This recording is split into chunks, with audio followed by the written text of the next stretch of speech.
Greetings everyone, Gandorf here, and thank you for stopping by and checking out this video. Today I want to talk a bit about getting into cybersecurity and if it really is something for you. I want to be honest and upfront. This was inspired by another creator called Crin. I hope I'm saying that correctly. I've been watching their channel for a bit, and some of their videos from the past year have been suggested to me. If you really want an honest look into the cybersecurity field and it stayed on YouTube, I think Crin's videos are really good. Link down in the description to his channel. And don't be shocked if after watching one of them you start to question yourself. I have, and that is one of the reasons I think his content is really good and it's something that is needed. I've linked to his channel and 2 of his videos that I think every beginner needs to watch. Yes, there will be some overlap between what I say and what he says. I find myself agreeing with him on a lot of things, even when I fall into a group that he's calling out. So about this video, I'm not going to sit here and give you a roadmap and say it'll work 100% and you will have a job in a year. Instead, I want to give my viewpoint on what to think about and what you can do. I am not going to talk about the job market, at least try not to, but try and focus more on helping you to understand that if you want to get into cybersecurity, you need to reflect on 2 questions. Is this field really for you? What part of the field are you actually interested in? So the first question. This is a simple yes or no, but also a difficult yes or no question. If you come to cybersecurity because of movies or games, then I hate to disappoint you, but whatever you watched, 95% at least, isn't reflective of reality. Do you know what the Windows registry is? Do you know how to access it? Do you understand the OSI model? Do you understand what happens when you load a web page in a browser? Not everyone will agree with this, but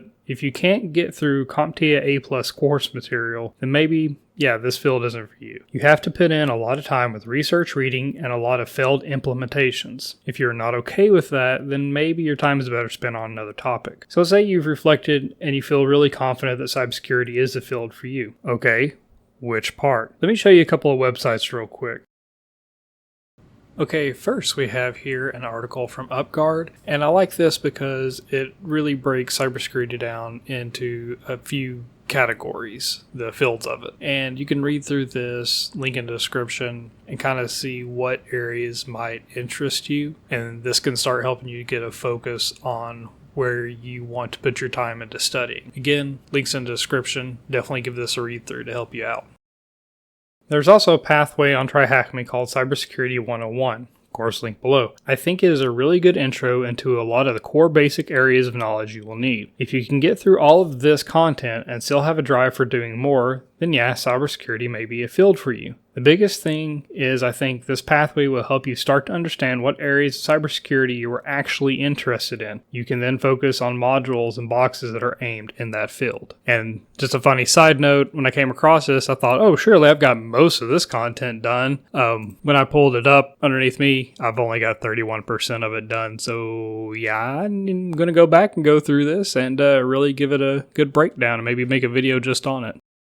So what about bug bounty hunting? To be honest, if you're struggling with TryHackMe Easy or Medium boxes, you still have a good amount of learning before you really jump into that field. Not saying don't give it a try. Just understand the beginning, it is going to be a lot of hours going through website, reading up on the technologies it uses, waiting for scans to run because you have to slow them down and possibly implement a rotating VPN solution so you don't get blocked. Realize that you're going to have to build your own word list to better reflect the real world and to cut down on the amount of requests you are sending. It's going to take a lot of time for you to find your first bug, and be ready for the fact that it most likely will get marked as a duplicate. But still, if it's something that interests you, give it a try. Just understand that it's going to take time.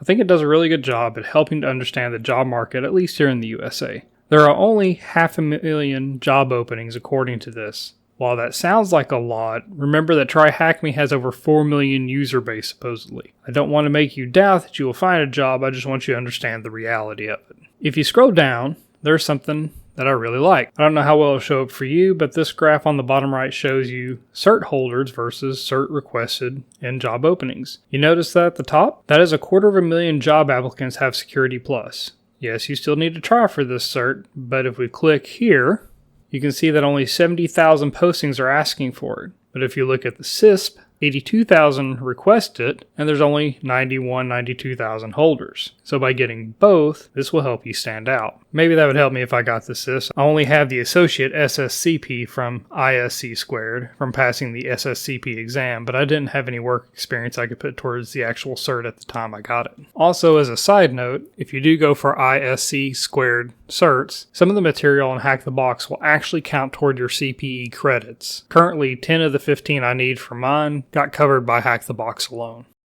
So to bring it back to my channel, going forward, I will still do walkthroughs from time to time, but I want to shift. I want to shift more into exploring how and why certain attacks work, shift more into doing things with Python, and maybe working on getting back into C++, as well as maybe learning Java. I found myself being drawn more to the blue team side of things in cybersecurity world. I've always known that I've loved digging through Wireshark logs. While digging through system logs is a bore, it can really help you to understand the system more, and you begin to notice when something different is happening. As some of you know, I run my own Proxmox server on a Dell T340 server. Plus I have a cloud instance hosted on Akamai, my personal website that I host on AWS for 51 cents a month. Yes, I love to brag about that. Well, it did before I turned CloudWatch on. Now it's just under $8 a month, but still better than some people who don't watch their stuff on AWS. And managing these server instances and running a SIEM has really gotten me to understand that, yeah, this type of research and response system is something I'm actually really interested in. So yeah, you will see a shift here on the channel, and that is where I want to reach out to you all. Is there something that you come across in a box that you were able to execute what you needed to, but don't fully or really understand how it worked or how it did what it did? That's the kind of thing that really interests me. I recently did the room Voyage on TryHack. To be honest, I'm still not 100% sure how the pickle payload works in that room. I just know it did. There are a lot of things I have to learn. I guess that is really what I want to make the focus of this channel. Kind of document learning those things. If that sounds like something you're interested in, subscribe to the channel and hit the like button. And leave your thoughts and questions in the comment section. Don't be scared. Who knows? I may really like one of your suggestions or questions and turn it into a video. Links to everything are in the description, and I hope you have a good day, and I'll see you the next time. Until then, friend.